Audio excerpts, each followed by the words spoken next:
जशपुर में दिव्यांग बच्चे से रेप का मामला सामने आया है और ये घटना एक दिव्यांग सेंटर की है। यही नहीं, 5 बच्चियों के साथ छेड़खानी भी की गई।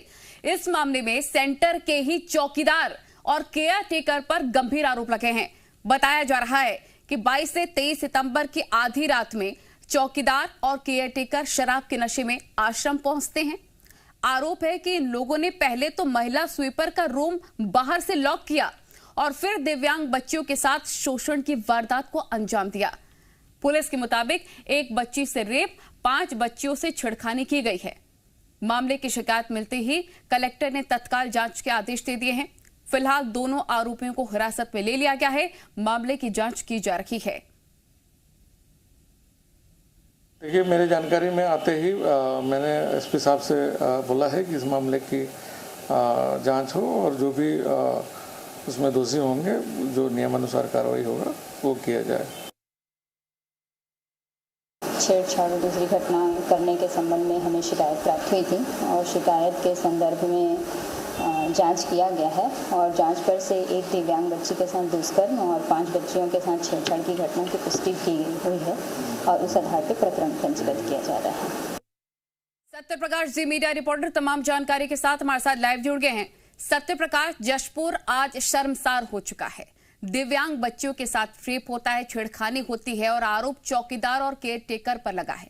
दिव्यांग बच्चियां वहां पर केंद्र पर सुरक्षित ही नहीं है, बच्चियां कहीं भी सुरक्षित नजर नहीं आ रही हैं। अब तक क्या कुछ कार्रवाई की गई है, ये बताइए। देखिए, घटना काफी गंभीर है और जिस तरह की ये घटना है वाकई में शर्मसार करने वाली ये घटना है। और सबसे ज्यादा शर्मसार वहां पे सिस्टम को होना चाहिए, वो सिस्टम जो सिस्टम ये दावे करता है कि आखिर बच्चियों की सुरक्षा के लिए तमाम इंतजामात किए जा रहे हैं और उसके लिए प्रतिबद्धता है। लेकिन जब ऐसी वारदातें सामने आती है, जब ऐसी घटनाएं सामने आती है, जो घटनाएं दिल दहला देने वाली हो, जो घटनाएं शर्मसार कर देने वाली हो, तो निश्चित तौर पे सवाल उठते हैं। सवाल इसलिए भी उठ रहे हैं क्योंकि यहाँ पे आरोप उसी पे लगा है इस मामले में जिन पे जिम्मेदारी थी, वहां पे देखरेख की जिम्मेदारी थी, जिन पे ये जिम्मेदारी थी कि वो चौकीदारी करे, मतलब वो सुरक्षा करे उन बच्चियों की। और तब जबकि 46 करीब बच्चियां रहती हैं वहां पे और उन बच्चियों की सुरक्षा की बड़ी जवाबदारी तमाम जो अधिकारी हैं उनके हाथों में भी है, क्योंकि न सिर्फ जो वहां पे कर्मचारी डिप्यूट है, जो वहां पे तैनात है, उसकी बल्कि जिम्मेदारी सबकी है कि उन बच्चियों की सुरक्षा हो। और ऐसे में अगर उनके साथ छेड़छाड़ की घटना होती है, अगर जो आरोप लगे हैं कि रेप की घटना हुई है, तो ऐसे में अपने आप में ये मामला काफी बड़ा हो जाता है। हालांकि जरूर है कि अब कार्रवाई की बात सामने आ रही है, जांच की बात सामने आ रही है, तमाम चीजें आ रही है, लेकिन ऐसी घटनाएं रुके कैसे? सबसे बड़ी बात ये होती है और उस दिशा में क्या कदम उठाए जा रहे हैं। सुरक्षा पे कहीं ना कहीं बच्चियों के सवाल जरूर उठ जाता है और ऐसे में अब देखना ये होगा कि इस मामले को लेकर कितनी गंभीरता स्थानीय स्तर पे प्रशासन बरतती है, सरकार बरतती है और किस तरह से जो है वो कार्रवाई क्या होती है देखना होगा। जशपुर से संजीत हमारे रिपोर्टर तमाम जानकारी के साथ जुड़ गए हैं। संजीत, ये केयर सेंटर कब से चल रहा था और कितना स्टाफ इसमें काम कर रहा था? आज जशपुर शर्मसार हो चुका है। कार्रवाई क्या होती है, क्या नहीं होती है, देखना होगा। लेकिन जो बच्चों के साथ गलत हुआ है, दिव्यांग बच्चों के साथ, उस पर पूरी तफ्तीश होना बाकी है। जी बिल्कुल, आपको बता दूं कि पिछले 3-4 साल से ये सेंटर चल रहा है और ये सेंटर खनिज न्यास निधि चल रहा है। खनिज न्यास निधि में शिक्षा और स्वास्थ्य पर खर्च किया जाता है पैसा और यहाँ पर जो दिव्यांग बच्चे हैं उनको उत्थान के लिए इस योजना को लागू किया गया था कि जो बच्चे दिव्यांग हैं, जो पढ़ नहीं पा रहे हैं, जिनको घर में रहकर पढ़ाई करने में अधिक असुविधा हो रही है, उनको यहाँ पर रखा जाएगा। और यहाँ पर 46 बच्चे जो थे वहाँ अध्ययन कर रहे थे, जिनके लिए वहाँ पर बहुत सारे स्टाफ रखा गए थे। जो वहाँ पर अधीक्षक है वो रात में रहते नहीं थे, हमेशा भाग चले जाते थे अपने घर। और वहाँ पर जो केयर टेकर है, जो चपरासी है, उनके भरोसे उनको वहाँ पर छोड़ दिया जाता है और उन्हीं के द्वारा वहाँ पर जो उनकी देखरेख करने वाले हैं, उन्हीं के द्वारा उन बच्चियों के साथ जो हैवानियत की गई है, जैसे छेड़छाड़ की गई है, 5-6 बच्चियां जो हैं छेड़छाड़ की गई है और एक बच्ची के साथ रेप की गई है, ऐसी घटनाएं हुई है। अब इसमें जांच का विषय ये है कि ये घटनाएं क्या 22 तारीख की रात को ही हुई है या इससे पहले भी हुई है? यही तो एक बड़ा सवाल यहाँ पर खड़ा होता हुआ नजर आ रहा है, क्योंकि जो स्वीपर है, महिला स्वीपर को पहले लॉक कर दिया जाता है कमरे में, उसके बाद इस पूरी घटनाक्रम को अंजाम दिया जाता है।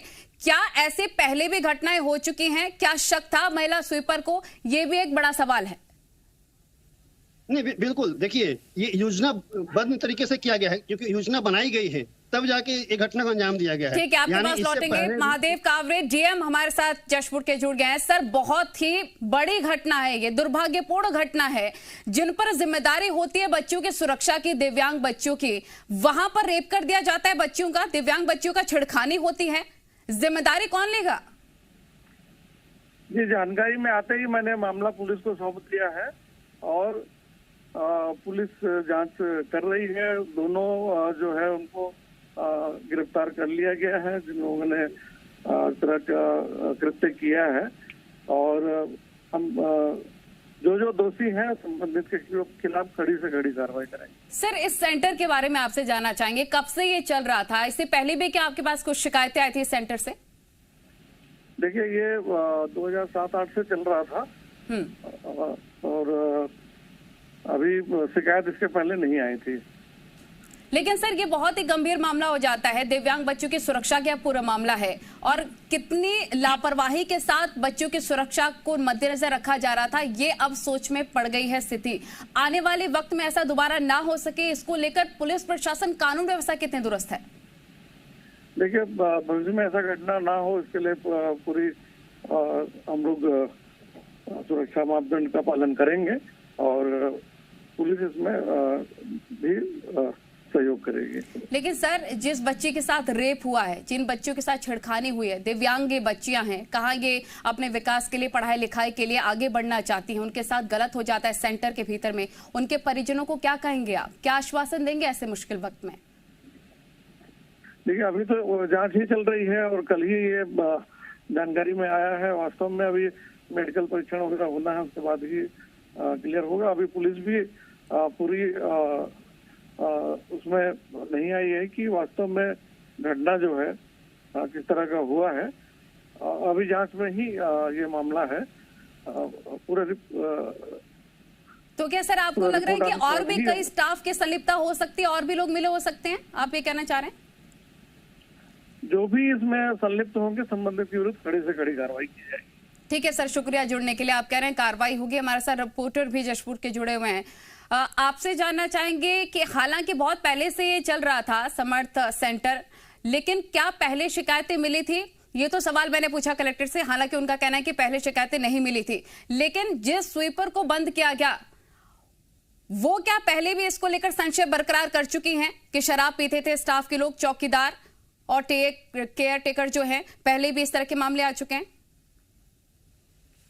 जी, आपको बता दो कि इस मामले में अभी जो स्लीपर है उससे बात नहीं हुई है, क्योंकि प्रशासन उसको मीडिया में वो कुछ बोलने से मना करके रखा है, क्योंकि मीडिया में जब बात आएगी, जब उनसे बात किया जाएगा, तब इस बात का खुलासा हो पाएगा। लेकिन ये घटना जो घटित हुई है, ये ऐसा देखने से नहीं लग रहा है कि पहली बार हुआ होगा, क्योंकि इससे पहले भी उनके द्वारा गलत हरकत की गई होगी, तभी जाके इतना बड़ा वो साहस किया और 5-6 लड़कियों के साथ छेड़खानी किए हैं और एक लड़की के साथ जो बलात्कार किए हैं। जी बिल्कुल, मीडिया में आने से मना करने का आप जिक्र कर रहे हैं, लेकिन मीडिया में आ चुका है मामला, सख्त कार्रवाई इसमें करने की जरूरत है। सत्यप्रकाश, और आपका बहुत शुक्रिया तमाम जानकारी साझा करने के लिए। आगे देखना होगा कि कब तक सख्त कार्रवाई इसमें होती है, क्योंकि जब भक्षक बन जाए रक्षक, तो ऐसे वक्त में बेटियों की सुरक्षा पर सवाल खड़े होने लग जाते हैं। कानून